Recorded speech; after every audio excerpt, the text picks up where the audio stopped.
예, 일제강점기 본격적으로 시작해 보도록 하겠습니다. 일제강점기는요, 여기 나와 있는 것처럼 우리 교과서에 이제 크게 편제가 되어 있는 것처럼 1910년부터 20년대, 30년대 민족운동으로 이제 각각 나눠가지고 저희가 이제 보게 될 건데, 그 민족운동을 이제 배우기 앞서 이번 시간에는 일본놈들이 우리를 어떻게 야금야금, 어떻게 나가려고 했었는지를 이제 배워보도록 하겠습니다. 자, 먼저, 1910년대를 우리가 뭐라고 하냐면요, 이제 무단통치 시기라고 표현을 해요. 그다음에 20년대를 문화통치 시기라고 표현을 하고요. 30년대는 민족 말살 통치 시기라고 표현을 합니다.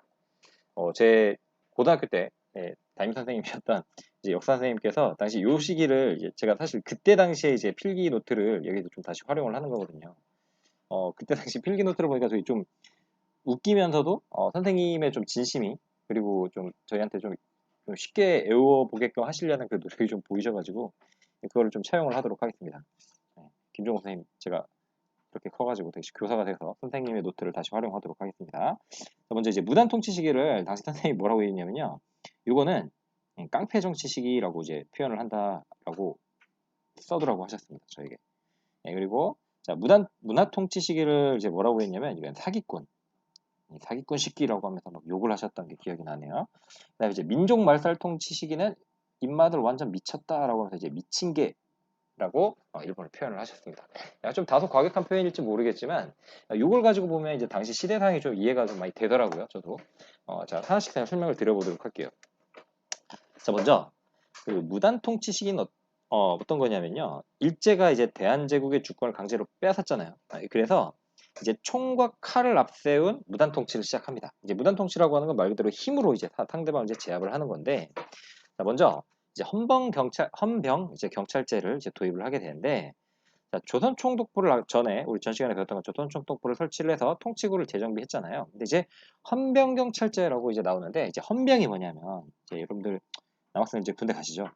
군대 가실 건데 헌병은 보통 여러분들 군대를 가면 약간 좀 키 크고 약간 좀 잘생기고 그러니까 막 그 공동경비구역 JSA에 나오는 그런 분들 있잖아요. 막 선글라스 멋있게 끼고 헌병은 쉽게 얘기하면 군인의 경찰이에요. 군 경찰이라고 생각하면 돼요. 군 내에 경찰이 있는 거예요. 그러니까 군인들이 뭐 탈영을 하거나 막 이러면 이제 막 영창 보내고 막 이런 게 이제 헌병이에요, 헌병. 네. 그래서 근데 이제 헌병이 진짜 경찰이 된 거예요. 즉 뭔 얘기냐면 이 헌병 경찰제라고 하는 게 어떤 뜻이냐면은 헌병이 진짜 이제 경찰을 하는데 근데 좀 특이해요. 이 헌병 경찰이 가진 물론 이제 일본이겠죠. 일본인 헌병 경찰이 가진 권한이 어마어마합니다. 어마어마하고요. 그래서 그 식민지 시대 때 이 헌병 경찰들은 직결 처분권을 가져요. 직결 처분권이 뭐냐면 그 자리에서 즉시 그 경찰이 자의적으로 법적 판단을 내려가지고 사람들한테 이래라 저래라 할 수가 있는 거예요. 그래서 뭐 구류가 뭐냐면은요. 지나가던 조선인이 뭐 이제 일본인한테 인사를 잘 안 한다든가, 그래서 일본인의 지시를 잘 따르지 않았다 그러면 뭐 하루부터 이제 30일 미만까지 이제 교도소에 구치할 수 있는 게 그게 바로 이제 구류라고 합니다. 벌금은 다들 아시죠? 이제 보통 지금 현재 기준으로 보면 이제 5만 원 이상 이제 벌금을 때리는 거 이제 재산형이죠, 재산형. 그리고 이제 태형 같은 이제 잔인한 극악무도한 이제 매질을 시키는 거죠. 굉장히 비인간적인 처벌 형태인 이제 태형, 그지? 곤장 때리는 거예요. 이런 등등등 직결 처분권을 가졌는데 이거는 오로지 누구만 했냐면 조선인에 대해서만 했습니다. 되게 웃기지 않나요? 그럼 조선에 살고 있는 그 일본인들한테 똑같이 적용을 해야 되는데 그게 아니라 오로지 일본인들은 이제 조선인에 대해서만 구류, 벌금, 태형 같은 것 이제 직결처분 것들을 했었던 겁니다. 그리고 사실 헌병 경찰이면 경찰이라고 하는 건 치안 업무만 했어야 되는데 경찰 업무만 했어야 되는데 얘네가 되게 웃겼던 게 세금 징수도 해요. 우리한테 세금도 때려버리고요. 일반적인 행정 업무도 이제 다 처리를 해버립니다. 얘네가 뭐 경찰인지 일반 공무원인지 모를 정도로. 그래서 되게 웃겨요. 그러니까 정식 절차나 재판 거치지 않고 이런 것들도 다 해버리고 그리고 항상 이제 그 조선인들 이제 불안에 떨게 하게끔 하면서 총과 칼을 이제 차고 다녔었던 거죠. 아, 답답합니다. 그리고 뭐 여기 더 얘기는 안 했는데 그 사실 뭐 학교에서도 되게 좀 심했대요. 학교 같은 경우에서는 교원들, 선생님들도 제복을 입었다고 하고요. 칼을 찬 채로 이제 수업을 했다고 합니다. 뭐 여러분들 수업 시간에 막 졸고 있는 선생님들이 칼을 막 꺼내가지고 위협을 하고 막 그랬겠죠. 개판입니다, 개판. 개판이고요. 그리고 이제 민족 억압책으로는 이제 백오인 사건을 일부러 일으켜요. 그래서 뭐 나중에 신민회를 따로 더 배울 겁니다. 신민회를 이제 배울 건데, 신민회 같은 경우에는 우리 처음에 이제 애국 계몽 운동을 하다가 나중에는 이제 무장투쟁으로 이제 그 노선도 이제 바뀌게 되고 이제 노선을 이제 확장했던 신민회에 대해서 이제 배웠는데요. 그 백오인 사건 쉽게 얘기하면 뭐 다음에 또 자세히 얘기할 거기 때문에 간단히 얘기하면 요놈의 새끼들 나중에 독립운동을 할 것 같아 라고 하는 애들을 미리 잡아다 가둔 사건이라고 생각을 하시면 돼요. 그래서 이제 민족이 이제 가지고 있는 그런 역량 같은 걸 미리 좀 이제 억누르고자 했던 게 바로 신민의 탄압인 이제 백오인 사건이 있었습니다. 백오인 이제 구속됐던 그 사건이고요. 물론 이제 언론, 출판, 집회, 결사의 자유 당연히 허락을 하지 않았다고 합니다. 당연히 허락하지 않았고요. 그리고 그 조선 총독부에는 대빵이 조선 총독이잖아요. 그럼 그 조선 총독에 얘네는 오늘날로 치면 입법부, 행정부, 사법부. 그러니까 이제 국회의원, 대통령, 판사님, 심지어는 군 통수권까지 가진 그 조선 총독을 육해군 대장 출신을 임명해 버립니다. 육군과 해군 대장 출신. 그러니까 지금으로 치면 별 4개 예, 포스타 대장 이제 군인을 총독부의 대빵으로 총독으로 임명을 해버립니다. 그래서 이 전국 각지에다가요. 전국 각지에다가 이제 군대를 주둔시켰고요. 그리고 아까 얘기했던 것처럼 이제 헌병 경찰, 헌병이 이제 경찰 업무를 맡게 하면서 굉장히 좀 강압적인 자세로 조선인들을 통치하려고 했었던 겁니다. 자, 이게 이제 정치적으로 이제 탄압을 했었던 이제 양상이 나타나는 거고요. 경제적으로는 또 어떻게 우리를 삥 뜯어갔냐? 자, 토지조사 사업이라 그래가지고 토지조사령을 내려요. 그래서 1910년부터 이렇게 하게 되는데 이게 왜 그랬냐면 일제는 한국을 식량과 원료의 공급지로 생각을 한 거예요. 그리고 상품 판매 시장으로서 써먹기 위해서 토지조사 사업을 한 겁니다. 즉, 뭔 얘기냐면 일본 내국에는 항상 쟤네는 좀 쌀이 모자라요, 애들이. 항상 쌀이 모자라고요. 그리고 그 원료 같은 것들을 이제 정비를 할 때도 이제 걔네는 이제 항상 전쟁을 이제 준비한 애들이니까. 근데 이제 그게 부족했던 터라 이제 조선을 식량과 공급지로 이제 원료의 공급지로 만들려고도 했고, 그리고 걔네가 우리보다 먼저 산업혁명에 이제 성공을 했잖아요. 그래서 지네 나라에서 이제 팔다가 남은 물건들, 그러니까 이제 그 공장에서 이제 막 찍어내서 이제 팔다가 남은 그런 물건들을 이제 조선에서 팔려고 하는 그런 의도가 있었던 게 바로 이제 토지 조사 사업이라고 하면 됩니다. 그래서 그 첫 단계로 이제 1910년부터 토지 조사 사업을 이제 전개를 했는데요. 이게 되게 웃겼던 게 정해진 기간 내에 토지 조사를 하는 토지조사국에다가 신고해야만 토지의 소유권을 인정해 줬습니다. 되게 어이가 없어요. 진짜 되게 어이가 없는데, 자, 이게 뭐냐면, 동양척식 주식회사가 요거를 이제 시행을 했거든요. 근데 사실 이 동양척식 주식회사를 뭐 요때부터 토지조사 사업을 할 때부터 만들었다고 보시는데 그건 아니고요. 1908년부터 이미 있기는 있어 왔어요. 근데 얘네가 이제 주가 돼가지고 토지조사 사업을 했는데 되게 웃겼던 게 명분은 그래요. 명분은 근대적인 토지 소유권을 확립하겠다. 지금처럼 뭐 땅 문서 같은 걸 이제 만들고, 그리고 그 측량을 통해 가지고 여기서부터 여기는 너네 땅, 뭐 여기서부터 여기는 너네 땅 이렇게 해가지고 땅을 이제 명확히 이제 구분한다라는 그런 근대적 토지 소유권을 확립한다. 그리고 세금 부담을 좀 공평히 하겠다. 그래서 왜냐하면 땅을 정확히 이제 측량을 해서 너네가 가진 땅만큼의 이제 세금을 내야지 안 그러면 잘 못하지 않느냐라고 하는 그런 명분을 가지고 실행을 했어요. 시행은 했는데 그건 명분이고 실제로는 되게 치사했습니다. 실제로는 이제 왜 한국놈이 몰락했냐면 신고 증거주의, 뭐 기한부 신고제라고 제가 메모했는데 신고 기간이 굉장히 짧았어요. 야, 딱 이 기간 동안 너네 주소, 이름, 뭐 등급, 면적, 결수를 그 토지조사 국장한테 신고해. 신고하지 않으면 그거는 주인이 없는 땅인 거야. 그리고 신고를 했어. 예를 들면 신고를 했는데 신고를 하면 그게 네 땅이라는 증거가 뭔데? 증거를 네가 데리고 와. 증거를 갖고 와. 그게 신고 증거주의예요. 그리고 기한부 신고제라고 해가지고 그 일정 기한 내에 신고하라고 했는데 사실 이때 사람들이 일단 글을 좀 잘 모르기도 했어요. 그래서 이제 글을 잘 몰라가지고 신고를 못 하기도 했고, 그리고 기한이 너무 짧아서 못 하기도 했고, 그리고 어떤 사람들은 글은 알고는 있었지만 일본에 대한 좀 좋지 않은 감정 때문에 신고를 하지 않은 사람들도 있었습니다. 자, 그러다 보니 그러면 기한 내에 신고 어제 했으니까 그럼 이건 내 땅 이렇게 해가지고 일본인들이 그 땅을 이제 가져가게 됐던 겁니다. 그래서 동양척식 주식회사는 그렇게 그 걷어들인 그 땅들을 식민 통치의 기반을 마련하고자 그리고 일본인의 조선 진출을 좀 쉽게 하고자 그 땅들을 이제 배분을 하기 시작을 했던 거죠. 그게 얘네들이 했던 거예요. 그래서 당시에 좀 그런 거 있잖아요. 예를 들면 어, 저희 집안 같은 경우에 예를 들면 저희 집안 같은 경우에 저희 집안에서 이제 저희 집이 가지고 있는 땅이 있어요. 제주도에 가면 저희 뭐 이제 밭도 있고 막 그런데요. 근데 그 저희 집안에서 저희가 종손 장손이거든요. 그러니까 장손이고 종손 이제 그 뼈대를 잇는 그런 집안인데 뭐 예를 들면 이제 집안의 땅이 있잖아요. 집안의 땅, 뭐 문중 토지, 뭐 이런 것들이 있는데 그건 사실 이제 내 땅이라고 신고를 하면 안 되잖아요. 그러면은 내 땅이라고 해버리면 이게 문중들이 보기에 뭐야 저 녀석이 지금 우리 집안 땅을 먹으려고 하는 거야?라고 하면서 그런 이제 문중 땅 같은 경우는 그래서 이제 저기 신고를 못 해요. 신고를 못 하고 그러니까 막 공공기관에 속해 있던 토지 같은 경우에도 그걸 누가 신고를 하겠어요? 공공기관에서 따로 하지 않으면.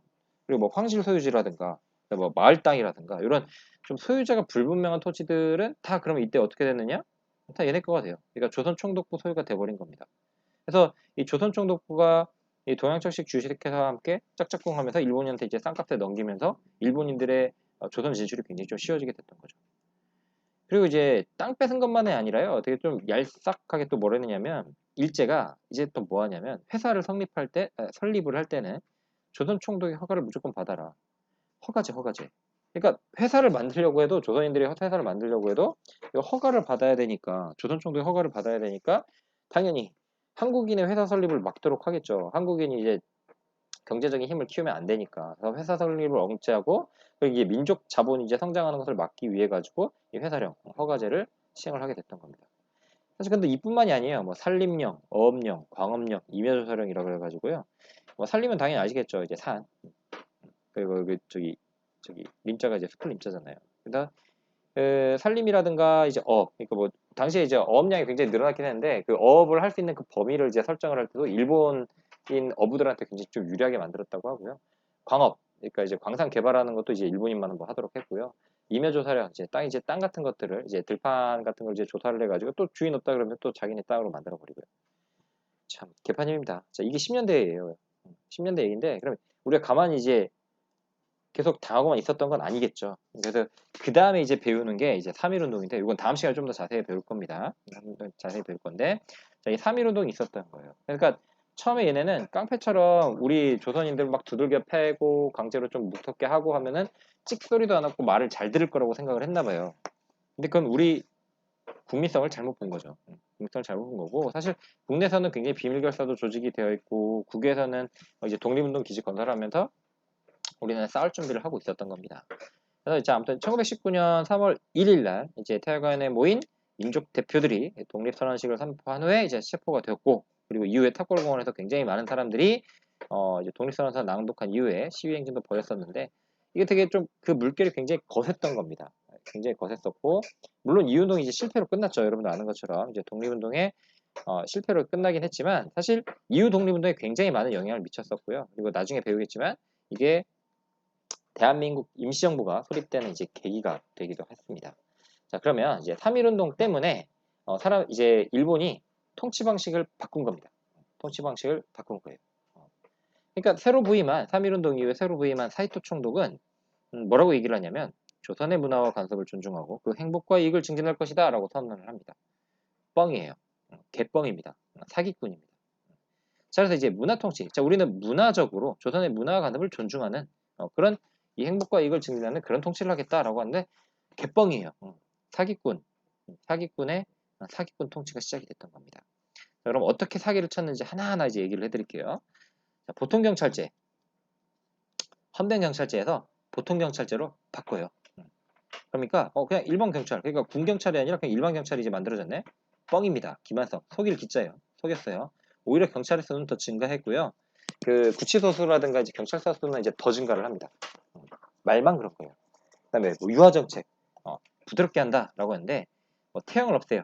태형을 없애가지고 뭐 치안유지법 이제 만드는데 사실 이 치안유지법이라고 하는 거는 뭐 이제 공산주의 체제를 이제 뭐 단독한다라는 그런 명분을 가졌지만 사실은 일제가 통치 체제를 부정하는 운동을 단독하기 위해서 만든 법률인데 이를 통해서 사실 이 치안유지법을 통해서 오히려 더 많은 독립운동가를 탄압하는 계기를 만듭니다.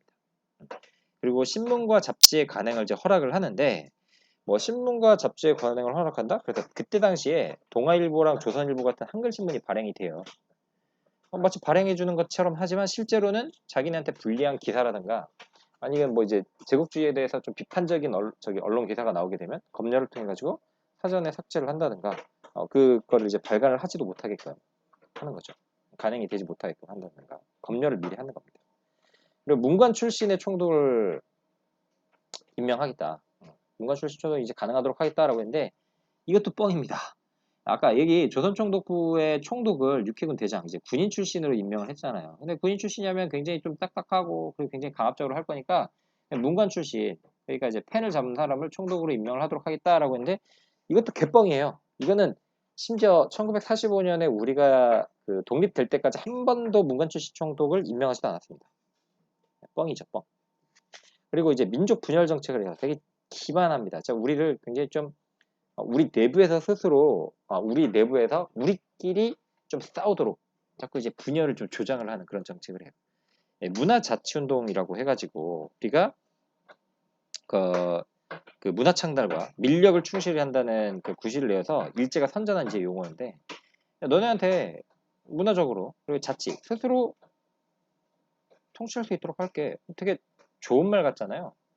사실 이거는 완전 독립이랑 되게 달라요. 그리고 참정권도 일부 허용하겠다라고 했는데 그러면 일본이 다스리는데 사실 국민 입장에서 보면 그냥 참정권도 없고 스스로 우리 지역은 우리가 좀 다스릴 수 있게 된다면 이거 그냥 괜찮은 거 아니야? 라고 할 수도 있는 거예요. 그러면 이게 바로 친일파를 양성을 하는 거예요.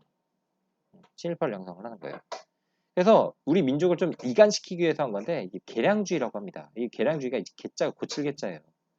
그러니까 이전하고는 좀 다르게 좀 고쳐가지고 참정권도 허용하고 자치도 허용을 하는 거니까 야, 그 정도에서 우리가 어느 정도로 좀 자치를 받는 건 좋은 거 아니야? 라고 하는 게 그게 개량주의예요.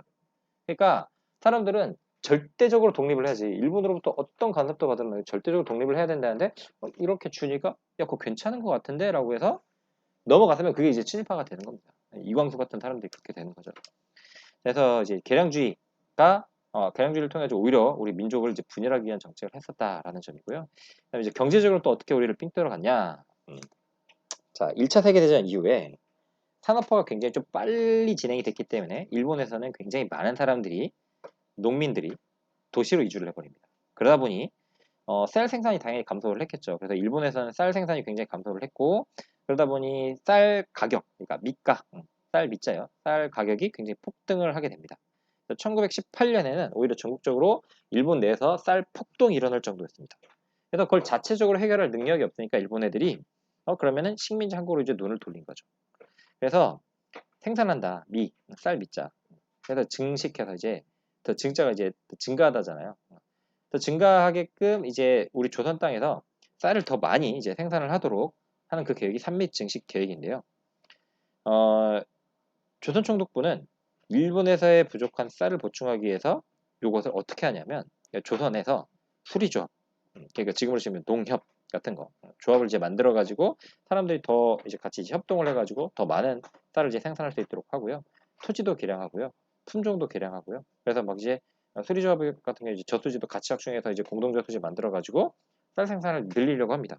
뭐 실제로 늘어났어요. 생산량은 늘어났는데요. 근데 일제가 그 늘어난 양보다 더 많은 쌀을 가져가 버리게 됩니다. 그러다 보니 국내 식량 사정은 더 악화되게 됐고 농민들은 사실 여기에 다 이제 무임금 무임금으로 이제 동원도 되게 많이 되면서 농민들의 부담도 늘어나게 돼요. 그래서 생산은 더 많이 했을지 모르지만 수탈해간 게 더 많아요. 그래서 정작 우리 한국 내 밥상은 오히려 만주에서 잡곡을 수입한 그것들이 이제 그 밥상에 올라오는 거예요. 우리가 만든 쌀은 일본으로 가져가요. 그러다 보니 문제는 소작농들이 문제였죠.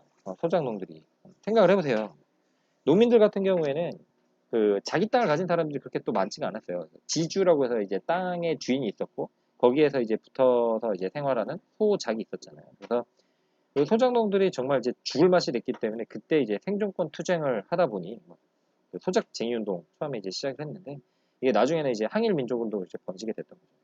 그래서 뭐 암태도 이제 소작쟁이 운동 같은 경우는 다음에 또 배우도록 할 텐데 그때 가서 좀 더 자세히 보도록 할게요. 네, 이번 시간에 이제 좀 전체 흐름 배우는 거니까. 그다음에 또 사기를 칩니다. 또 사기를 치는데 회사력을 폐지해요.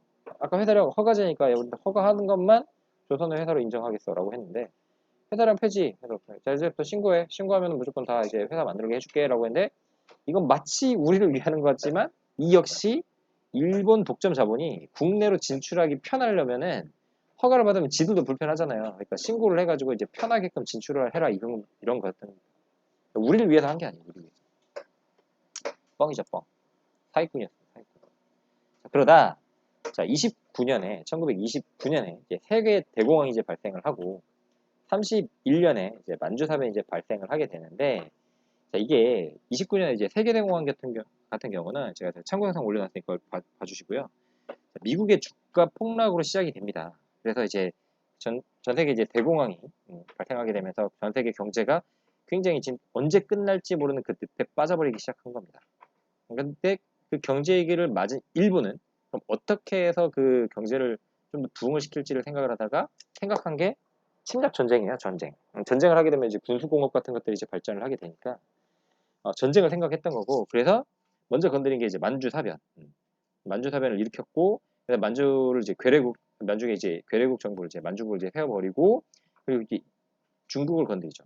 중일전쟁 37년에 이제 만주를 점령한 일제가 중일전쟁을 일으키고 이후에는 미쳐가지고 미국까지 건드리게 됩니다. 태평양 전쟁으로 해서 전쟁을 확증하게 되는데 사실 요 시기까지만 하더라도 1910년대, 20년대까지만 하더라도 얘는 되게 잘 나갔어요. 뭐 하면 그냥 다 돼요, 다 돼. 그 정도로 굉장히 잘 나가다가 이제 넘지 말아야 할 선을 이제 넘는 게 바로 요 30년대입니다. 그래서 자 여기 뭐 자세한 내용, 요 파트에 대한 거는 자세한 내용은 이제 다음 시간에 이제 배울 거고요. 그래서 오늘 일단 흐름 잡는 건데 자, 왜 미친 개라고 했냐면 진짜 민족을 말살하는 통치를 해요. 근데 이게 왜 그러냐면 생각을 해봅시다. 자, 만주사변을 일으키고 중일전쟁, 태평양 전쟁을 일으키려면 전쟁을 하려면 사람이 필요하고 물자가 필요하잖아요. 근데 얘네가 이제 그게 감당이 안 돼요. 그래서 한반도를 인적, 물적, 사람도 뺏어가고 물건도 뺏어가는데 그런 자원 수탈을 하는데 광부 이제 광자로 쓰는 게 그냥 미칠 광자입니다. 미쳐가지고 지금 막 다 가져가요, 다 가져가. 진짜 다 가져가는데 그래서 그럼 다 가져가려면 그리고 이 전쟁을 수행을 하려면 일단 쪽수가 많아야 되잖아요. 그러려면 우리 조선 사람들도 데려가서 여기 전쟁에 참전을 시켜야 돼요. 이게 뭐 영화 마이웨이라고 있는데 나중에 꼭 한번 보시기 바랍니다. 장동건 주연의 영화인데 거기서 보면 얘네가 쪽수가 워낙 딸리다 보니까 중국도 쪽수가 많은데 미국도 쪽수 많잖아요. 근데 쪽수가 딸리다 보니까 그러면은 더 많은 사람들이 그 징용에다가 이제 끌려가야 되는데 그러면 우리 조선 사람들 입장에서 야 우리 전쟁도 아닌데 여기다 왜 싸우냐? 라고 하면 안 되잖아요. 그러니까 야 얘네랑 우리랑 야 너네랑 우리 원래 같은 민족이야. 그러니까 야 너네는 지금 우리 일본이랑 같은 민족인데 그리고 적이 생겼으면 당연히 싸워야 되는 거 아니야? 라고 하면서 조선 사람들을 세뇌시킬 필요가 있었던 겁니다. 그래서 우리 민족은 없었던 거예요. 우리 민족은 아예 사라지게끔 만드는 거예요. 그러니까 우리 한민족은 그러니까 원래 없었던 거고 그냥 일본이랑 그때 같은 민족이야 라는 걸 이제 심어주기 위해서 어떤 나쁜 짓을 했냐면요. 궁성요배라고 그래가지고요. 그 천황폐하가 있는 그 일본의 그 천황폐하가 있다라고 하는 그 궁성을 향해 가지고 이제 매일 일정한 시간이 되면은 절을 하는 거예요. 매일 인사를 하고요. 황국신민화 정책이라고 해가지고 이거 뭐 아시는 분도 아실 거예요. 황국 천황폐하의 국가에 있는 신민 저기 그 신할 때 그 신자고요. 백성할 때 그 백성 민자입니다. 그러니까 여기 이제 뭐 내선일체 사상이라고 그래가지고 뭐 많이들 다음 시간에 좀 자세히 얘기할 텐데 뭐 요걸로 했던 게 이제 내선일체라고 그래서 그러니까 내지인인 일본인과 조선인은 원래부터 하나다라고 하는 거를 세뇌를 시킨 거죠.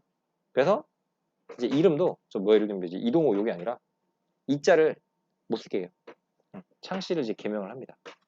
그러니까 성도 바꿔버리고 이름도 바꿔버려요. 일본식으로. 명자가 이름 명자잖아요. 걔는 이제 고칠개짠 거 아시죠? 그래서 원래 이제 그 조선 사람들이 이 씨가 뭐 일본 성씨가 아니니까 창조하는 거예요.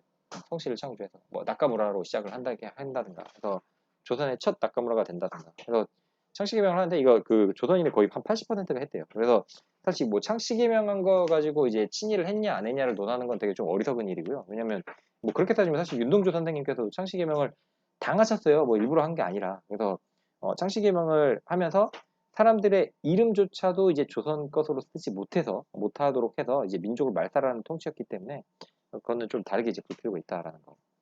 그다음에 한국어 교육 당연히 못하겠고요. 한국사 교육도 당연히 못하게 했습니다. 그래서 조선의 민족성을 없애려면 사실 그 말과 역사를 없애버리면 되잖아요. 그리고 동아일보가 조선일보를 이제 폐간시켜 버렸고요. 조선학회 사건을 일으켜가지고 이제 우리 말을 이제 못 쓰게 했다라는 점.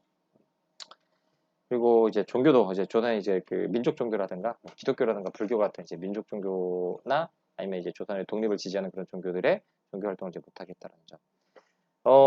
굉장히 노골적으로 국가주의, 국가를 우선시하는 국가주의, 파시즘이라고 해서 파시오라고 해서 이제 국가 전체를 이제 우선시한다라고 해서 노골적 국가주의가 미친 개처럼 이제 시작이 됐던 거고요.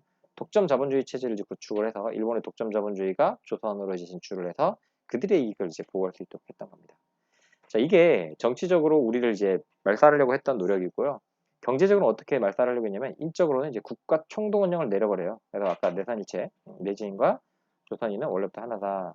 일본인과 조선인은 일산, 동조론 같을 동자고 조는 조상할 때 조자입니다.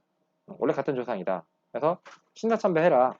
그래서 이제 일본인의 조상인 그 신사를 항상 참배를 하고 황국신민 서사시를 읊어가지고 너네가 이제 황국신민으로 사는 거에 대해서 항상 자랑스럽게 생각을 해라 라고 해서 인적으로 수탈을 했고요. 징용, 징병, 정신대 그래서 징용 징병 아시죠? 이제 병사들을 이제 강제로 이제 전쟁에 이제 동원을 했던 거고 징용 강제로 가서 용역 그러니까 이제 일을 시켰던 겁니다. 그래서 이제 여러분들 다 알면 이제 군함도도 다들 아실 거고 그래서 이제 새로운 뭐 이제 뭔가를 이제 만들거나 그럴 때 이제 조선인들을 강제로 징용했다라는 점. 정신대라는 표현 사실 쓰면 안 됩니다. 여러분들 뭐 위안부라는 표현들 다들 알고 계실 텐데. 근데 좀 짜증나는 게 이거 지금 여전히 사과를 안 하잖아요. 우리 그러니까 예, 국민징용령이라고 해서요. 처음에는 이제 모집을 한다라고 했다가 그래서 어떤 좀 그 친일한 사람들에 대해 알선을 통해 가지고 하다가 나중에 이제 아예 징용 강제로 이제 징용을 해가지고 이제 그 노동력을 이제 착취를 했고요. 학도 지원병제라고 해서 공부하는 학생들을 이제 지원병제를 통해 가지고 거기 뭐 가면 돈 준다라고 해서 병사로 이제 모집해서 가버렸고 징병제는 이제 일정 일 이상이 된 사람들한테 전쟁에 참전할 수 있도록 했고 여자 정신대 근무령을 내리면서 이게 그 우리가 알고 있는 그 위안부예요. 그래서 그 군인들이 전쟁터에 나가게 되면 그 성욕을 해결을 하지 못하니 우리 조선의 여성들을 그쪽으로 이제 보냈던 짜증나 진짜. 이걸 아직까지 좀 화를 하고 있지 않다는 거죠.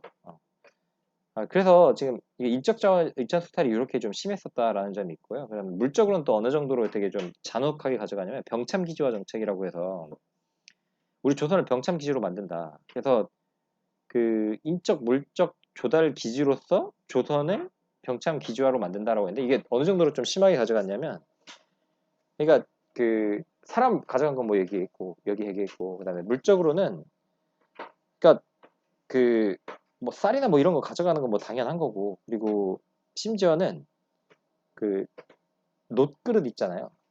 그 막 제사 때 쓰는 막 그런 그릇이라든가 수저라든가 뭐 젓가락이라든가 이런 것도 다 삥 뜯어간 다음에 그걸로 그 군소물자를 만들었다고 해요. 정말 쓰레기 아닙니까 이 정도면. 그래서 인적 물적 조달을 하기 위해 가지고 우리 조선을 이제 병창 기지로 이제 만들었다는 점이고 그다음에 또 남면 북양 정책이라고 또 있는데 이게 또 되게 웃긴 게 우리 조선에 이제부터 야 너네 남쪽에는 면화를 재배해 북쪽에는 야 너네 지금부터 양을 키워라고 했는데 이게 왜 그런지 아세요?